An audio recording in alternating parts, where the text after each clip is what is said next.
Welcome,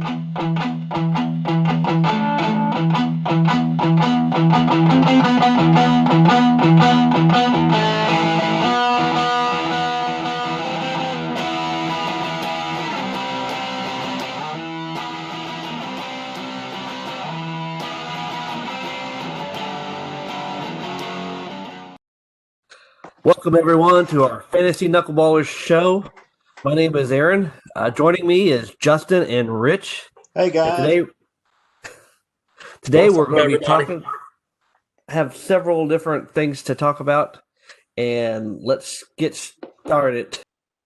What we're doing right now is we're talking about 2022 first round newcomers. We're picking players that have the potential to drop into the top 10 or 12 next year's draft. Maybe pick some sleepers that can outperform their expectations this year. Really, what we're doing is we want to take a stab and see who might can bust up in the first round next year. Exactly. This is our Nostradamus thinking caps. Who's going to be that first rounder next year that hasn't been there in the past? So yeah, absolutely.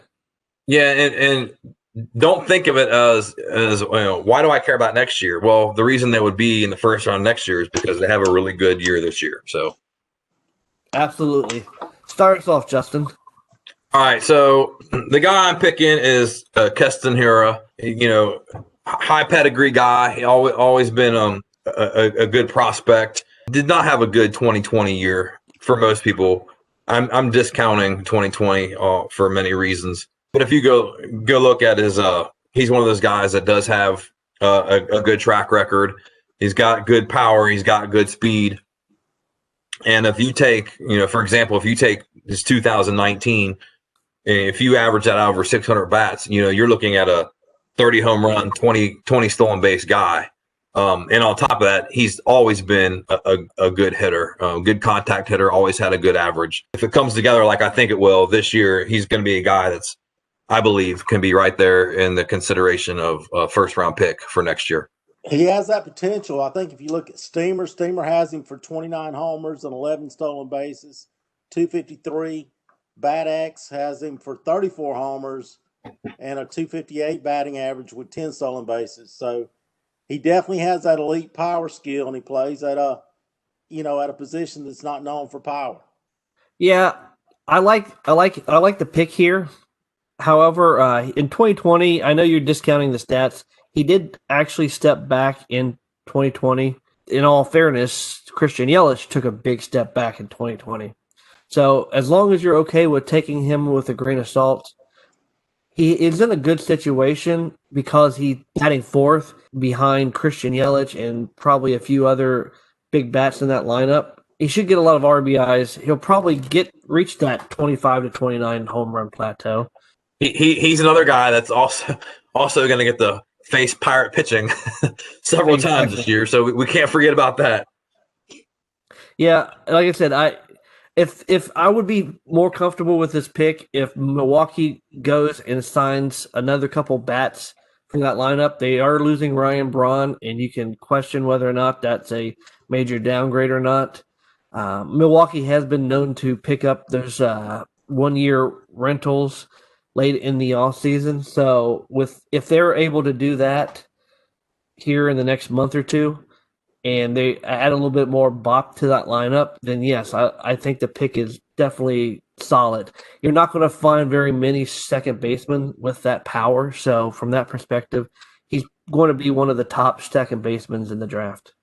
I think the window is, if you just kind of squint a little bit, you can see 35 home runs and 15 stolen bases and a 250 plus batting average. So you might have to put some other glasses on too. All right, good pick. Rich? My pick is everybody's favorite, Randy Arozarena. He's going 69 in ADP. When you look at Arozarena, he came out of Cuba as a 22-year-old in 2017. He signed for $1.25 million. He had a lot of good at bats in 2018. He batted 358 times. He had 12 homers, 26 stolen bases. In 2019, he really broke out. Only had 343 at bats, but he had 15 homers and 17 stolen bases with a 344 batting average. Couple things. I mean, everybody knows, and I think you pointed it out, Aaron. In 2020, and I included his postseason stats. He hit 17 home runs and 141 at bats. That's unreal. And I think you said he hit the most home runs in postseason history. Is that correct? He had the best statistical postseason in playoff history. When you look at his major league track record so far, it's 165 at bats, 18 homers, 6 stolen bases, and a 321 batting average. A couple things I tried to look at his underlying skills a little bit. His sprint speed's in the 93 percentile of all major league players. That's elite. So to say that he can hit 15 stolen bases, I think he could easily do that. It depends on if Tampa Bay is going to let him run. I think he's got 15, 20 stolen base potential. When you look at his power, even back in the minors, I think it got overlooked. He only got 343 at bats in 2019, 15 homers. If you add in another 200 at bats, you're looking at a guy that's well over 20 homers. A lot of players, and I think Randy's going to be one of them. They go to the minors. They have good power, not great power. They go to the major leagues. They're playing with a different ball, and the power spikes. So I think he's a guy who's only 26 years old. Another thing he's really good at, he's a good defensive player, and his OPS is 991. When you look at that, that's elite. So when I'm looking for a first-round pick, I'm looking for an elite player. This is a guy, and if you look at his projections, they look elite. He's a guy that can spike 35 home runs, 20 stolen bases. And I don't think he'll ever have a 300 batting average, but I think he can have a good average of 260, 270 batting average playing in your outfield. He's a guy that's exciting to watch. I'm looking forward to watching. I think he has a shot. I'm really thinking about taking him if I get a shot to take him in the 5th round. What do you guys think? Yeah, this was a guy who he was kind of, for whatever reason, off my radar until last year. It's like where the heck did this dude come from? He was off a lot of people's radar. But you're right, man. Like, I think I've made it clear that I'm a big track record guy. I want the guys who have the track record, and he's got it. He's kind of had that hidden power throughout the minor leagues. We know he's got elite speed. For his batting average, he's always hit above what the league average is, through the minors. The only question is, can he do it in the majors? And obviously last year we saw in the playoffs that he absolutely can. So you're right, man. It's a great pick, and especially if you're talking about, it's a great pick just for a standard, one and done league. But once you start talking dynasty, then it's a great pick there as well, because he's kind of a guy who, like you said, not just mine, but he was off a lot of people's radar until last year. So I agree. I love Randy Arozarena. I'll be the first one to admit that.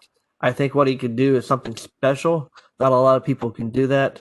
If I had to find flaws in his game, it would be his strikeouts. He strikes out a little bit too much to be an elite.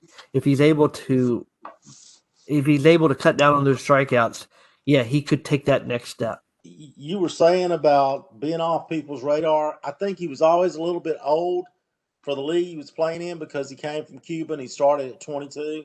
The other thing is, I don't think he really got as much playing time, so he never put that 30 home run season in the minors. I mean, his high, I think, was, 15 home runs in the minors. I think he never really had that breakout season in the minors that everybody stopped and went, wow. In the minors, you're right. In 2019, it was 15, but it was only at 343 at bats. So, like you said, add another 200 at bats to that. You're talking well over 20 home runs, and we're in the 30 home run category there. And I think if he had gotten those at bats in the minor leagues, I think people would have been talking him up more. Aaron, who you got? Who you got for a first round pick for next year? All right, just go ahead and you can mark this one down because you can't get a better pick than this. Oh, I disagree, Aaron, but keep going. Lewis Roberts. He's the exciting young player for the White Sox. He's only 23 years old. He's being drafted around pick 40 in most leagues. Back in 2019, where everybody started taking notice. He hit 32 home runs. He jumped 3 levels of minor league baseball in that year. And he also chipped in 36 stolen bases. If you had a player that was hitting 32 home runs and 36 stolen bases in the majors, and granted, the minors and the majors are totally different. A lot of players struggle. But if you had that type of production in the majors, he would be he'd be considered a first round pick or close to it. He's in the middle of a lineup that is absolutely going to dominate this year. In my opinion, there's not many lineups more set up, more ready for success than the White Sox. They have all kinds of young players. He does have the pedigree. He does have the minor league record. My only concern, and I agree with you, but I'm a batting average guy. I worry about him having a low batting average. His career K rate is 32.2%. Over 56 games, not a lot. But in the minors, he spiked well over 20% K rates as well. That worries me from a batting average perspective. I agree. He's definitely got the pedigree to, hit 30 home runs and steal 25, 30 bases. He could do it. Yeah, I like the pick. The historical speed is there. The power surge kind of jumped out, came out of nowhere. So for me, that's the question. Is the power going to remain? If it does, then you have a very good argument of him potentially being a first round pick for next year. So we'll have to wait and see on that one. Thanks everyone for listening to our picks for the 2022 first round picks newcomers. Hopefully this will give you a little insight to what we think these players are going to do in 2021 to make them these 2022 first round picks. Look for another podcast where we talk about other pressing fantasy related topics.